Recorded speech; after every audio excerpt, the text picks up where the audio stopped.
Star Trek broke down a lot of stereotypes. Can you talk a little bit about how groundbreaking it was when it came out, and still is? Well, I think at this point it's fairly self-evident. There's been so much discussion about the fact that we had an African-American woman in a position of authority and of rank. The fact that there was an actual intimate moment between a Caucasian and an African-American where they kissed. Of course, so many people have kissed Captain Kirk. It's not that extraordinary, but yeah, they did that. Gene Roddenberry, I certainly don't know if he was a genius, but his concept was so innovative and so new and so fresh and groundbreaking that he should always be remembered that he was able to do that. He was able to bring together a multinational, multiracial cast and show them in an environment in which they all got along. Remember, Star Trek was a creature of the 60s when we had the Iron Curtain, when we had Vietnam. It was a very turbulent time. We had terrible problems, racial problems in this country, and we presented a world where people could get along, where there is a future worth striving for. And I know you've talked about favorite episodes before, but is there one particular episode of the original series where people keep coming up to you and telling you that it was a significant thing for them to watch in their lives? No. People, curiously, I have a table over here, and I have Star Trek pictures, and I also have some Babylon 5 pictures. And people come up and they're very specific about Babylon 5, how much they enjoyed the character, how much they loved him as the phrase has been coined. They tell me they loved Star Trek, but they started watching it, with their family, with their mothers and fathers. See, my feeling is, I really did not contribute anything significant to the culture as Chekhov. We don't have any Russian spies running around who were inspired by the Russian character on board Star Trek. Whereas time and again, DeForest Kelley and Jimmy Doohan were telling me about the people who became doctors and engineers because of their characters. There's one thing that I contribute, and I can contribute it in conjunction with the other actors on the show, is that we showed a time when we could exist in harmony. And the lovely thing that happens when people come up to me and talk to me at my table, wherever that may be, is that how they bonded with their parents or parent watching Star Trek. And that's what we were about. It wasn't the most obvious influence that we had, but it was true. People continually come up to me and tell me how that's when they became close with their parents, watching Star Trek. And I feel, well, I wasn't a part of that cast. I can take a little credit for that. I'll say you can. Let's start with some audience questions. All the way back there. From the original series of what we have seen on TV to now, where we are currently in 2015, what are you disappointed that we do not have right now in 2015? If I were to answer that in any way but to say that we're not missing anything, if I were to say, well, back then I would really make myself look like a really old person. My attitude in general is that we live in another decade. We live in another time. And this is the time that we should live in. And that we should do the best with what we have now. People ask me, well, what do you think about, and they anticipate an answer that I don't give them. They ask me, what do I think about the J.J. Abrams films? And I think they're hoping that I'm going to say, well, they're not as good as our Star Trek series. And I don't say that. What I say is they echo this time. They're very current. This is what people want. They want the spectacle. They want the pyrotechnics. They want the visual stimulation. And that's what's important. And that's what gets people into the theater. Now, philosophically, I think we did some episodes and a couple of movies where we really had something significant to say on a socio-political nature.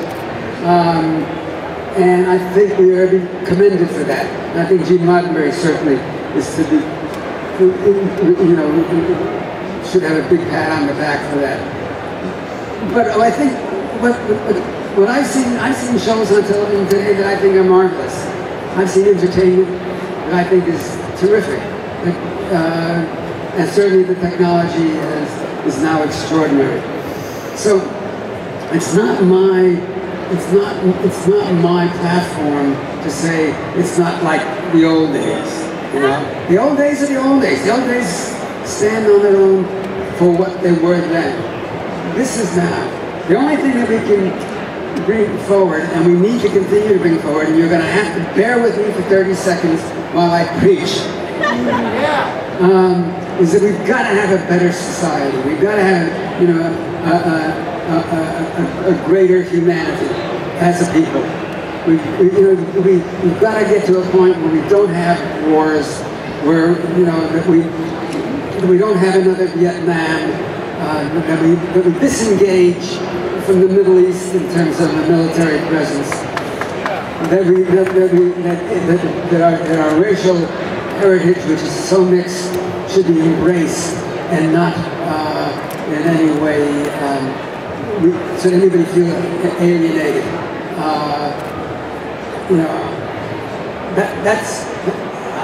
I go into my most advanced years, and who knows how many of those I have left, but I try to think about that even if we would take a million steps back over the course of all of humanity's time on Earth, that we're taking at least 1,000,001 steps forward, and that we are continuing to evolve.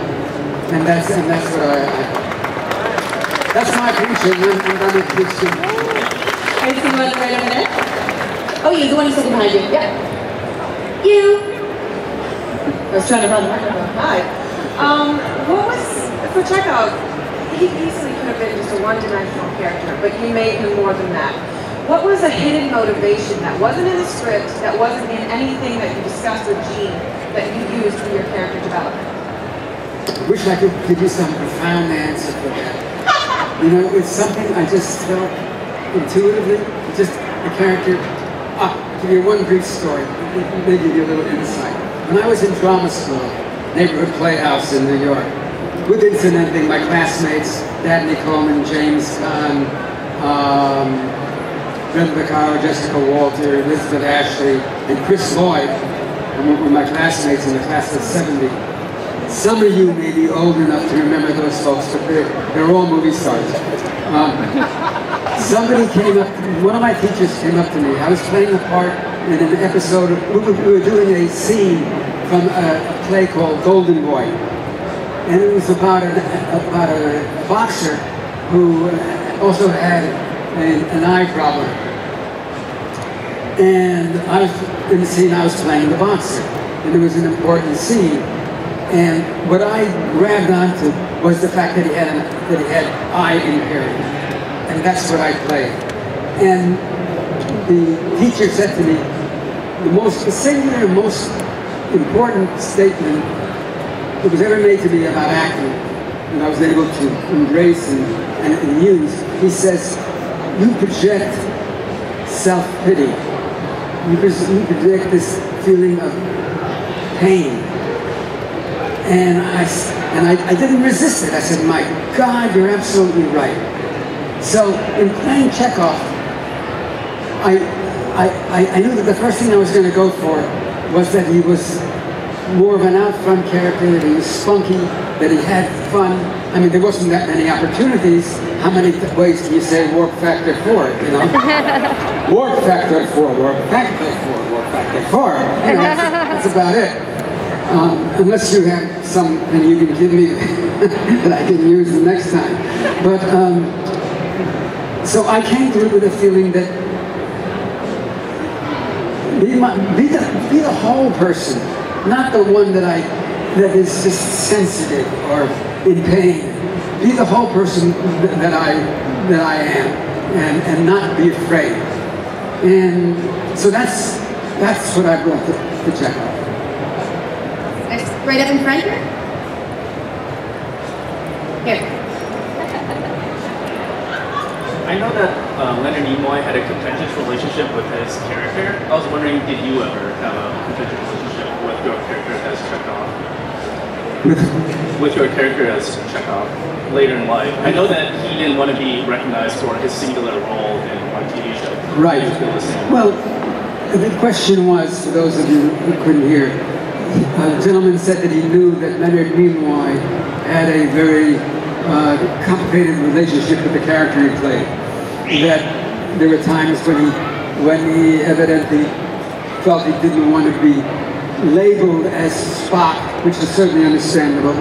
He was a man of extreme, considerable intellect and talent, and was certainly able to, more versatile than just play one character. And did I have a problem of that nature? You know, I should have, because that would have meant that I had done so many other things that you wouldn't think of me only as having played Chekhov. The fact is, I did not have that kind of career. I did not have that kind of wonderfully multifaceted, multi-character career. So I never felt threatened by having played Chekhov. I've always felt a little bit embarrassed when people come up and are so gracious and generous in their response to the character I played, because I just didn't have that much to do. But I know I'm 79 years old, and I should not probably be playing this character anymore. But I have actually put a time limit on it. I'm going to do the next 2 episodes of Renegades, and that'll be it. I'll never play Chekhov again. But it's okay. I'm okay with it. I've come to a place in my life. My opportunities are limited in any case. So somebody comes along and gives me lines and gives me an opportunity to emote and to interrelate with people and in a performance atmosphere. I'm still an actor, and I'm grateful. Actually, I'm grateful for the fact that I'm still having an opportunity, even if it is so narrowly limited, to perform my craft. So we have time for one more quick question.